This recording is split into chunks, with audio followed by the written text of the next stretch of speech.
Shalom, we are here at the the Jewish community of Efrat in Judea and Samaria, where just behind me at the beginning of the building of the foundations of a new synagogue here in Efrat is taking place. This is all, of course, in wake of the construction freeze. According to the freeze order, they are allowed to build public buildings here, but this is maybe some sort of a test case to see what the government's response will be to this kind of building. And of course, it's also a protest against the whole construction freeze in all Judea and Samaria.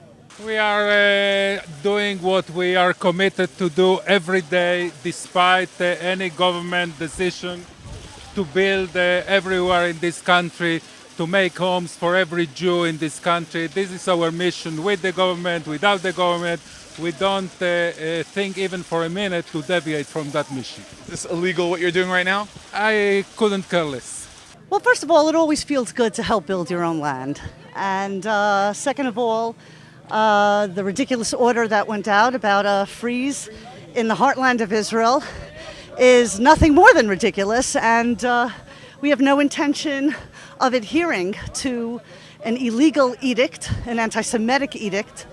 And since the Jewish people are truly the only rightful inheritors to our land, we are going to continue building here and living here for generations and generations to come. We're setting the foundations for a shul, extending the foundations that have been built here already. As we understand what Prime Minister Benjamin Netanyahu has said, we are allowed to build public institutions. A synagogue, a shul, is definitely a public institution, definitely in the state of Israel, the Jewish state.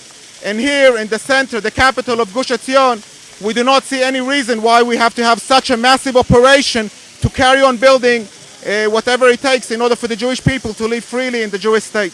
How do you see the construction freeze affecting the life, the day-to-day life here in Efrat? The implications are endless. I'm convinced that the Israeli government hasn't fully thought what are the implications are, what the consequences are, how it will influence the everyday's life. And we're suffering from the first day. Kindergartens are not being built, schools are not being built, and the fact that someone says publicly that yes, we are going to be allowed, we can see for a fact that it's a myth. Look at the interest that the media has here over building a synagogue, a shul. It's just unbelievable. It's crazy. Do you think that the fact that this is a public building, it'll be okay, or do you think that even this will have opposition from the government? We know for a fact that the Israeli government, despite the fact that they've said that we are allowed to build public buildings, in the restricting order it says specifically that we're not allowed to grant new permits for new public buildings. So we know how to read, and when we read, we understand what we read. And if there needs to be any clarification, so we're waiting to hear it from the Prime Minister, not in a public media conference, but in a written order that will be implemented and will be sent with the same eagerness like the restricting orders were sent to each one of us. We are showing the government that in a totalitarian government you can pass laws by military warrants. In democracies you have to pass by the parliament.